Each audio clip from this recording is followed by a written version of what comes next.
The investigation of the truck continues. We know that the co-driver in the truck died. The rescue workers couldn't help the co-driver anymore. The suspect was arrested nearby, a few hundred meters away from the scene of the attack. We were in the market as we were leaving. The large truck came through.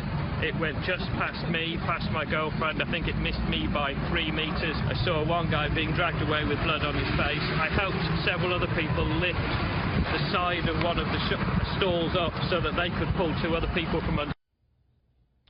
One eyewitness there in Berlin as that truck plows through a Christmas market, getting word that at least 9 are dead, according to authorities, some 50 people injured.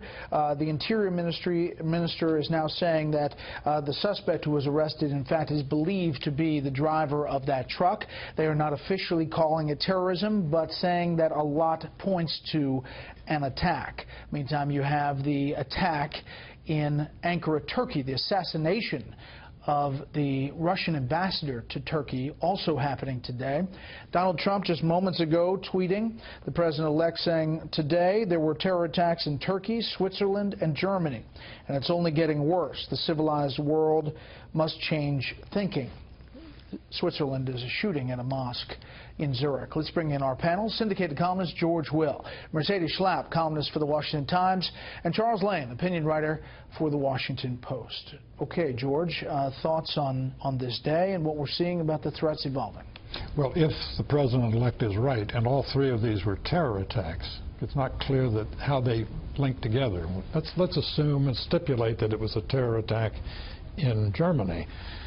In Zurich, it was an attack on a mosque, and in Turkey, it seems to have been an attack on the Russians, who are paying the price, at least their ambassador is, for Russia intervening in a civil war in Syria. They all have one thing in common, and that is they are proximate to the Middle East. That is, Europe is not separated by a broad ocean as we are.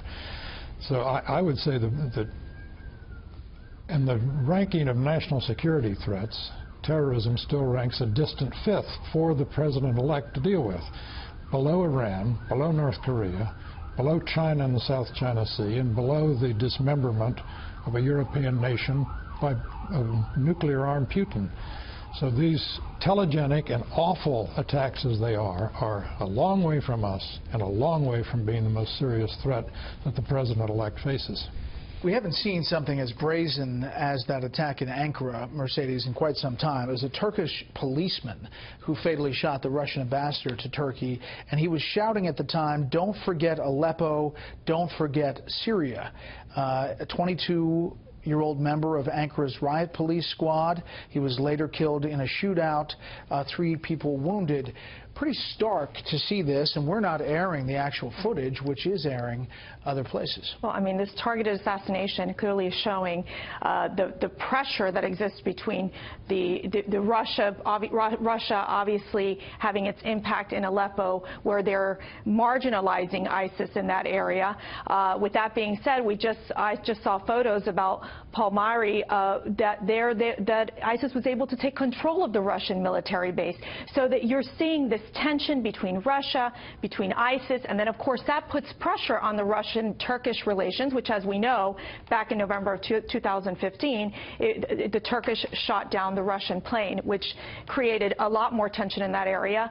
The key will be how will Putin try to ensure that there's security amongst the diplomatic offices, which he says he's going to do, but that, of course, is not going to stop ISIS from going after Russia. Chuck. Well, you know, it's a wonder this didn't happen sooner, given how brazen, how extensive, how one-sided, of course, Russia's intervention has been in Syria. Obviously, I don't know if it's ISIS or some other Sunni extremist group that's tired of standing by and letting Russia get off scot-free, but this kind of thing was bound to happen in retaliation.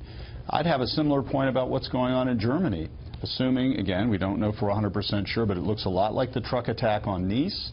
It looks a little bit like the car attack on Ohio State University that occurred in this country.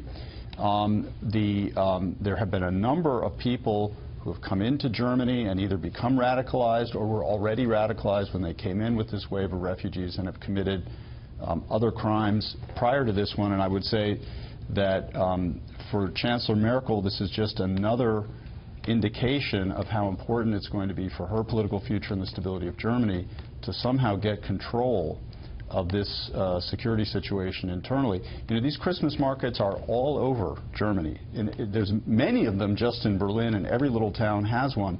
And I have to imagine now everybody in the country feeling a little bit nervous that theirs might be in some way targeted as well. Yeah, they're soft targets, George, and France has already issued a warning for Christmas markets to be wary. On November 23rd, a security official was quoted in the Daily Mirror saying this: the entire continent is vulnerable to attack, as we have seen in France, Germany, and Belgium, but particularly in the run-up to Christmas. It is a Christian period of festivities, bringing together large crowds of soft target civilians, and will attract attention from those who wish to inflict harm.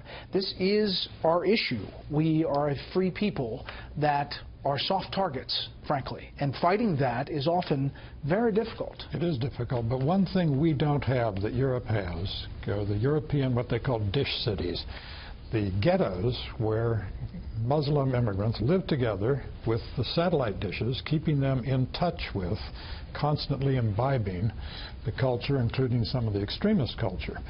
We in this country simply don't have that.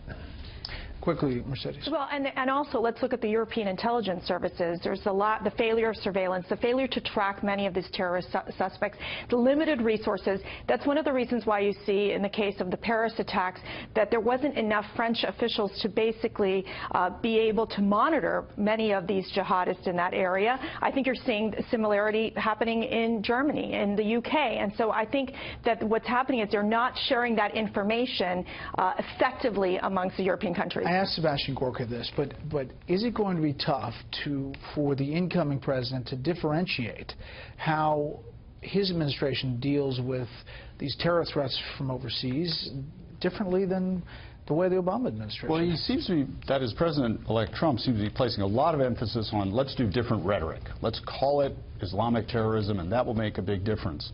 Well, okay, if you had called whatever happened today Islamic terrorism right when it happened, how much difference would that have made operationally in terms of what you did? Similarly, I would say, like, if you want to bring overwhelming force to bear on ISIS, which is his prescription, you're going to have to look at the experience of Putin in Syria, because that will inevitably bring on some kind of backlash from the other side.